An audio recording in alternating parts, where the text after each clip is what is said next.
חברים יקרים, קודם כל תודה למפקד הגזרה, אלוף משנה שי רוזיליו. מי שמתעורר עכשיו, זכותו. כך, אנחנו באור, ואנחנו צריכים להיכנס למצב שהיה כאן לפני 35 שנה.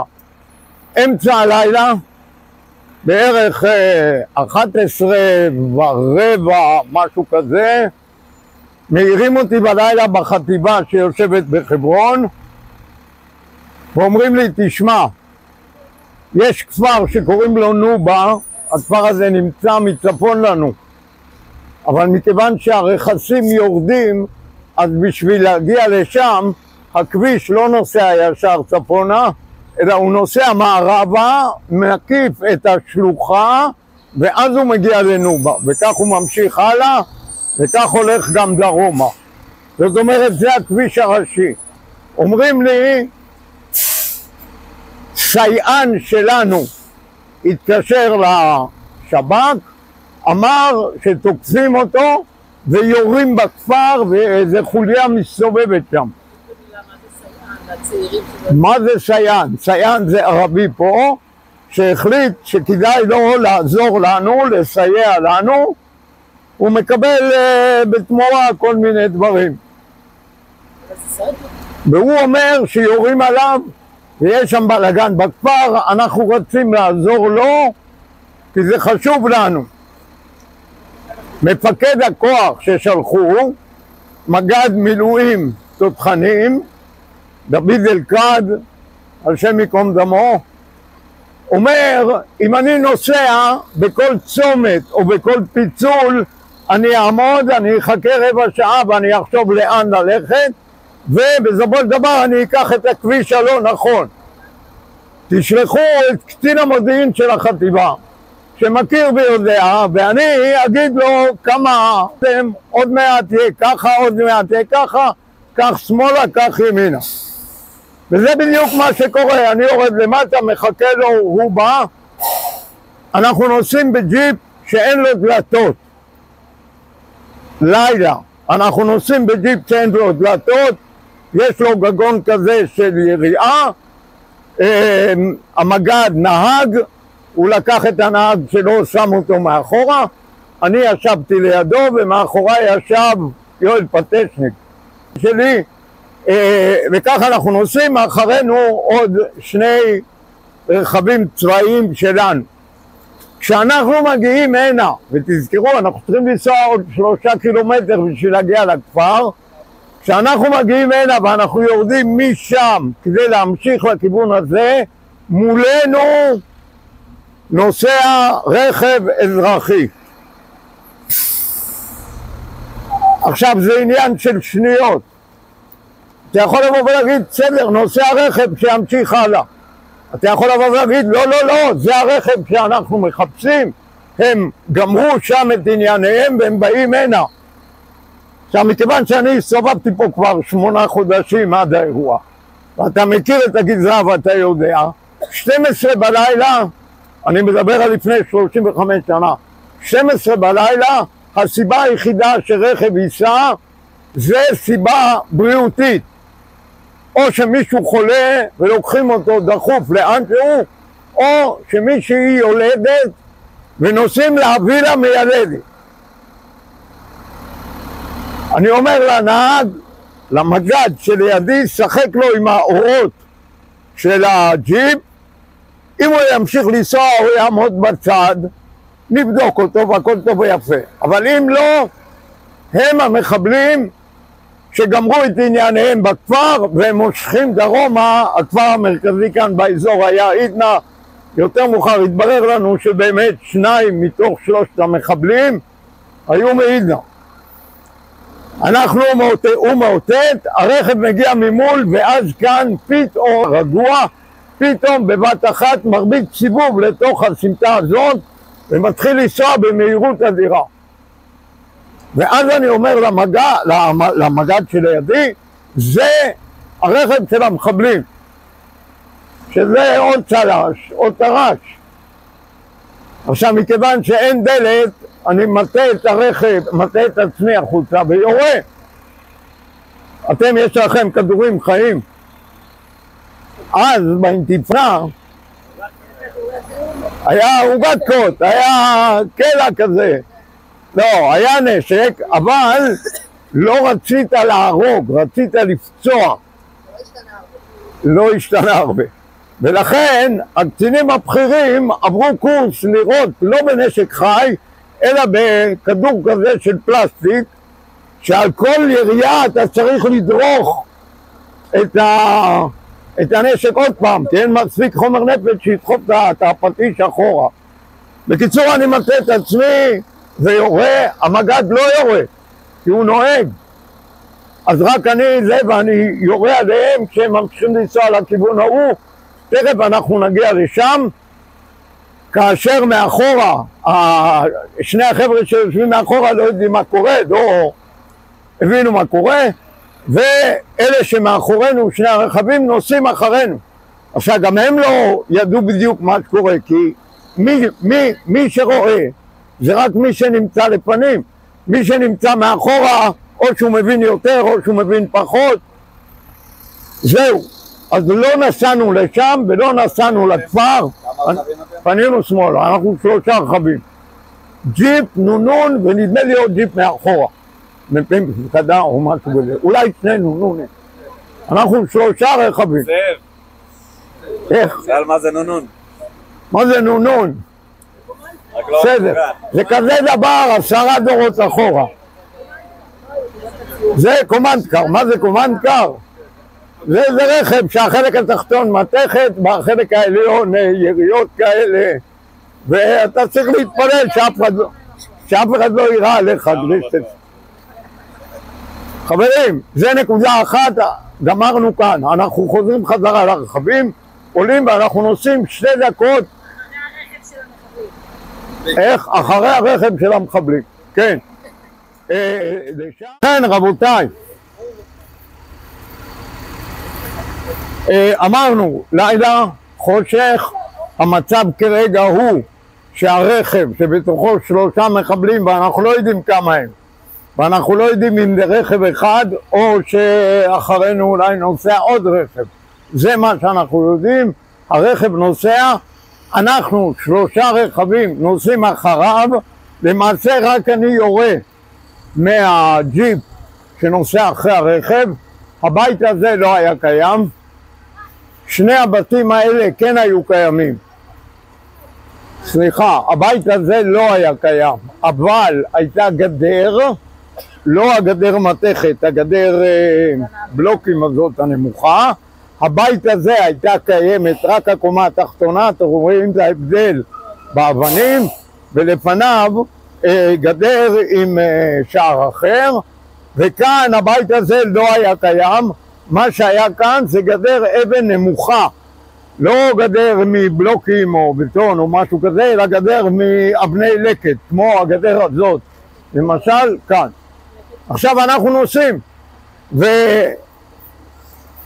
ועניין של הרגשה, של אינטואיציה, שזה הרכב של המחבלים, אנחנו נוסעים, אני יורה, ובנקודה מסוימת הרכב שלהם נעצר, או בגלל שהוא נתקע בגדר אבן, או בגלל שתוך כדי ירי פגעתי לו בגלגלים.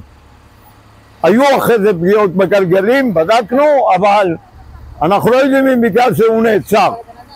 הוא נעצר כשתוך כדי הנסיעה, אני יורה בהם, הם יורים עלינו. יותר מאוחר התברר שהם ירו גם מ-16, גם מעוזי, שלך תדע מאיפה הם השיגו, גם אקדח שהיה להם, והיו להם גם 2 רימונים. בנקודה מסוימת כשהוא נעצר, אנחנו נעצרים. נשק חי אחד? לא, היה נשקים חיים, אבל החיילים לא ירו. והחיילים לא זה, ומי שהיה זה היה המג"ד שלא ירה, תכף תשמע את הסיפור. אני יריתי פלסטיק וזהו. כשהוא נעצר, גם אנחנו נעצרים, אני קופץ מהג'יפ ימינה ומסתער קדימה כדי להרוג אותם. תוך כדי שאני רץ, אני שם לב בגדול לשלושה דברים. אחד, איפה הם, כדי לפגוע בהם. באחד מהם אני יורד דרך החלון של הרכב שלהם.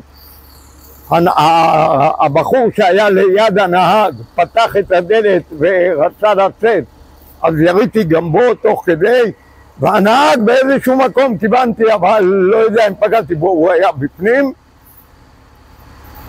וזה דבר אחד שאני רואה. הדבר השני זה הנונון, הרכב שהיה מאחוריי, פותח זווית ויורד ממנו חייל או שניים שיורד גם הוא,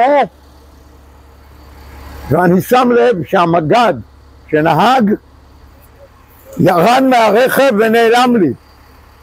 זאת אומרת, אני רץ ויורד, לידי אני שומע כדורים של הבחור שירד מהנונון, וחסר לי בצד שמאל המג"ד שנעלם. זאת אומרת, ראיתי אותו קופץ מהרכב, אבל אני מגיע עד אליהם, יורד לכל אחד כדור. לזה שישב מאחורה, והוא עדיין מאחורה, לזה שישב ליד הנהג, פתח את הדלת, התחיל לרדת, קיבל את הכדור שלו, וגם הנהג שהיה קצת רחוק, אז נתתי לו 2 כדורים, מה שבטוח, וזהו. מתי זרקו את הרימון? איך? מתי זרקו את הרימון? דקה. תוך כדי שאני רץ, מסתבר שקורים 2 דברים. אחד, הם יורים, ושניים, הם זורקים רימונים. הם יורים, כפי שאמרנו ממה שהם יורים. מסתבר שכדור אחד פגע כנראה בעין של אחד שהיה בענונון שמאחריי, והוא נפל במקום, הוא קיבל גם כדור בבטן, והם זורקים 2 רימונים. רימון אחד שהם זורקים לילה, לא רואים, פה, שם אור. רימון אחד שהם זורקים, אחד החבר'ה תופס את הרימון, זורק אותו חזרה אליהם. הרימון היה רימון לא טוב, רימון מקולקל, רימון רטוב, היה רטוב בפנים, לא קרה לו שום דבר, לא התפוצץ ולא התפוצץ, מצאו אותו אחרי זה. הרימון השני נזרק, ואני שומע שהוא מתפוצץ מאחוריי, ואני מרגיש את 2 הרגליים מאחורי הברכיים, כאילו סכין חותכת לך את הרגל, את 2 הרגליים במכה. אבל אתה לא שם לב, כשאתה במצב כזה, אתה ממוקד מטרה, ואתה רץ כדי לגמור את הסיפור קודם כל. ואז אני רץ, גמרתי שם לראות בהם, אני מסתובב אחורה, קודם כל אני צועק לכולם חדל. אני מסתכל ימינה ושמאלה, כבר אומר לי הנהג של המג"ד שהמג"ד שוכב. מסתבר שהמג"ד חטף רסיס של רימון שפגע לו בעצם הגולגולת, ורסיס מעצם הגולגולת פגע לו בגזע המוח. הבחור נפצע אנושות, שכב 4 שנים ו4 חודשים בבית חולים. פעם אחת בתוך התקופה הזאת הוא הרים את היד וזהו. עכשיו אני המפקד הבכיר בגזרה, שנינו היינו רבי סרנים. הוא היה על תקן סגן אלוף, כי היה מג"ד, קיבל אחרי זה סגן אלוף. אני הייתי רב סרן, הייתי הכי בכיר, והייתי נציג החטיבה, אז הייתי הכי בכיר מצד אחד. מצד שני אין לי שמץ מי החיילים, לא יודע מי החיילים, לא יודע מי המפקדים, לא, שום כלום. אז ראיתי שם איזה סרן אחד, אז זרקתי לו איזה 2 מילים, לקחתי 2 חיילים, אמרתי להם תשכבו לכיוון ההוא, תאבטחו, כל מי שמגיע אתם יורים בו. הם היו כולם מילואימניקים, כן. 2 חיילים לכיוון הסמטה הזאת ו2 חיילים אחורה, תאבטחו לכיוון הזה, כל מי שמגיע, קודם כל אתם יורים, אחרי זה אתם שואלים שלו. יש חובש, יש חובש.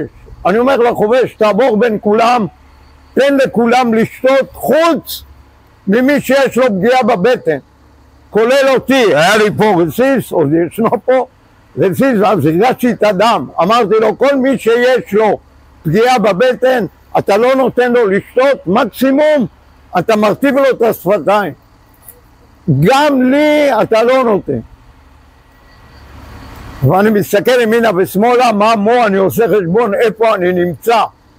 ישר דרומה זה תרקומיה, ומשם כביש חוצה יהודה 35, וכמובן עידנא דריתחא, הכפר של המחבלים שרצו ללכת בכיוון ההוא. צפונה יש לי כפרים קטנים כמו נובה, חרס, צוריף, כל הכפרים האלה. דרך אגב, חתמר ציון לא היה.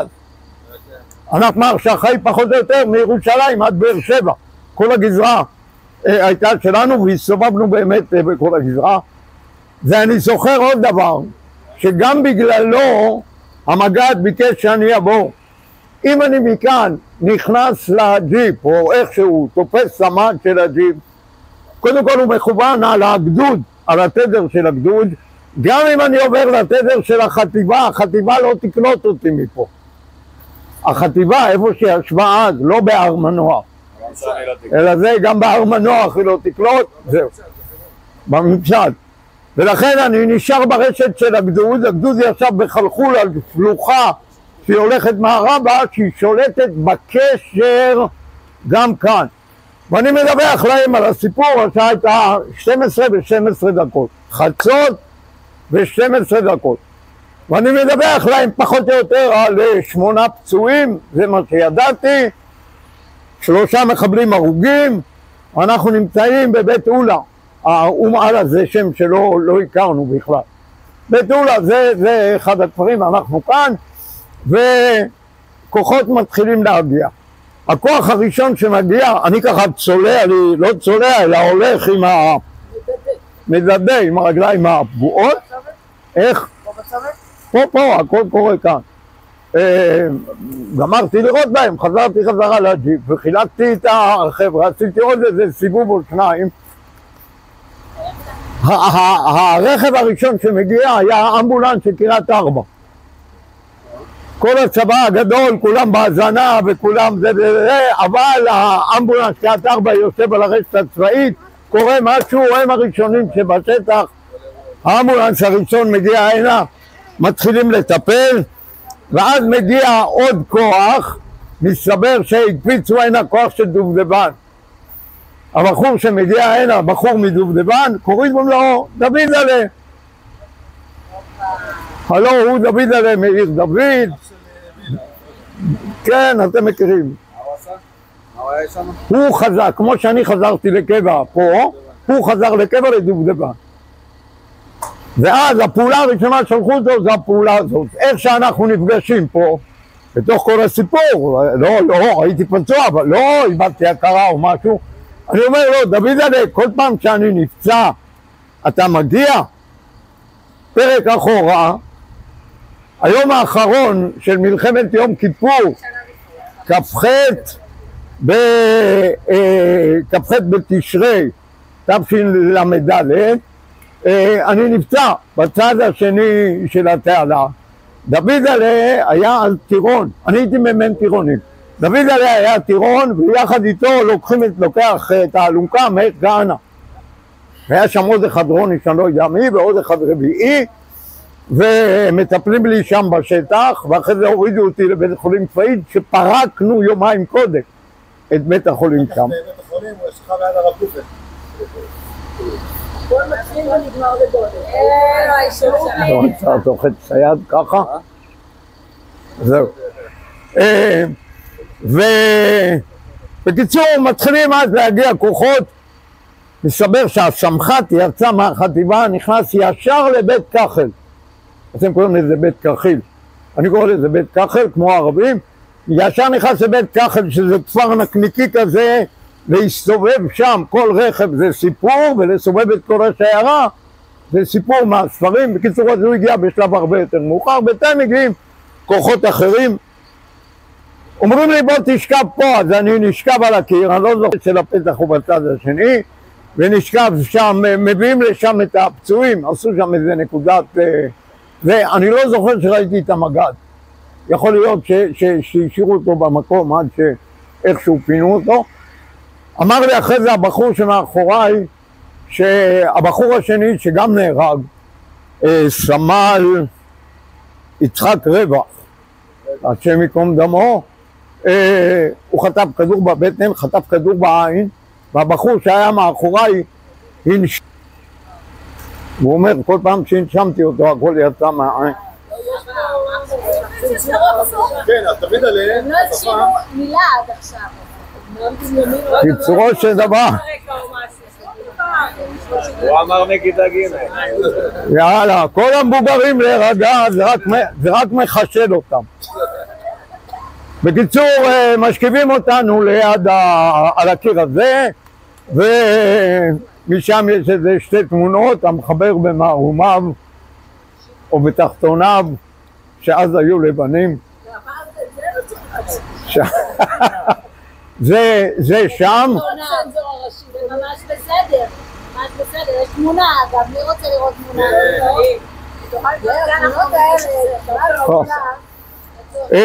זהו, ובזה למעשה נגמר הסיפור מבחינתנו. כמה הרוגים יש פה? יש לנו יש 2 הרוגים. זאת אומרת, המג"ד פצוע קשה שאחרי זה הלך לעולמו, יצחק רווח שנהרג כאן במקום, 2 הרוגים, 6 פצועים, כולל אני. 6 פצועים, בהתחלה לא ידעתי, אז דיברתי 8 פרחים וזהו.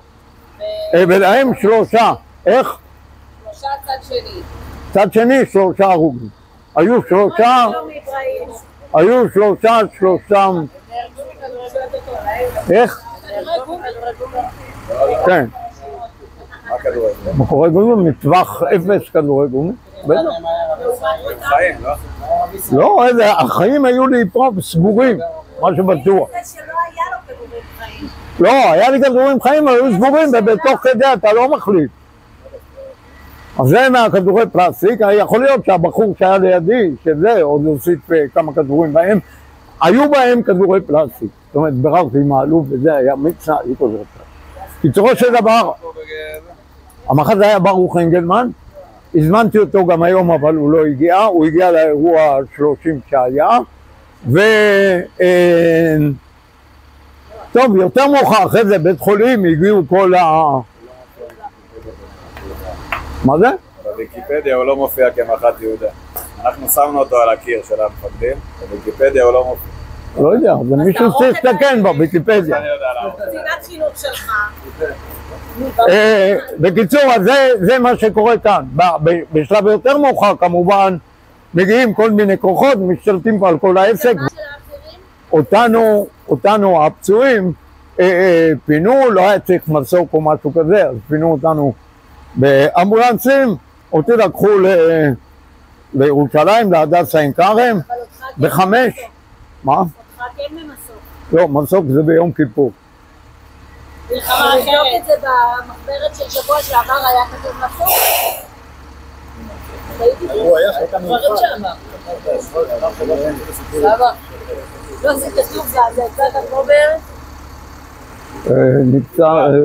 נפצעתי פה מחבלים היו שם, אני רצתי קדימה, זה התפוצץ מאחורה, המשכתי קדימה. כן, התפוצץ מאחורה. ואז התקשרתי לראש הגבעת עד היומי, החליף אותך.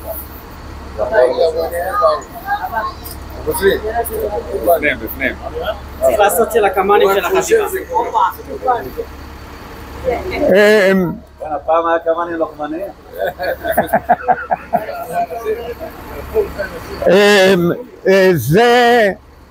זה הסיפור. עכשיו אני אגיד לכם דוגרי את ההרגשה שלי. ההרגשה שלי היא שהיו מחבלים, היינו צריכים לרוץ לכם, רצנו, הרגנו את 3, זה הדבר הראשון וזה החשוב כי זאת המשימה. זה עלה לנו ברגות, שזה כל אחד מהם זה עולם ומלואו. חבל שנהרגו 2, חבל שלא רק נפצעו, אז הם היו איתנו היום, וכל השאר נפצעו. וההרגשה שלי הייתה שאני רץ, הם זורקים את הרימון, והקדוש ברוך הוא מלמעלה מוריד עליי את היד שלו. יש פסוק, ותשת עליי כפיך, מוריד עליי את היד שלו דרך האצבעות שלו, יד שלו, נכנסים הרסיסים, אבל בעיקרון אתה יוצא חי מהסיפור. ומכיוון שיוצא חי מהסיפור, אז צריך להגיד תודה. להגיד תודה, אנחנו נקרא פרק תהילים, אני אקרא ואני אברך. אחרי זה מזמור לתודה. הריעו לאדוני כל הארץ, עבדו את אדוני בשמחה, בואו לפניו ברננה. דעו כי אדוני הוא אלוהים, הוא עשנו ולא אנחנו, עמו וצאן מרעיתו. בואו שעריו בתודה, חצרותיו בתהילה, הודו לו ברכו שמו, כי טוב אדוני לעולם חסדו, והדור ודור אמונתו. ברוך אתה אדוני, אלוהינו, מלך העולם, שעשה לי נס במקום הזה.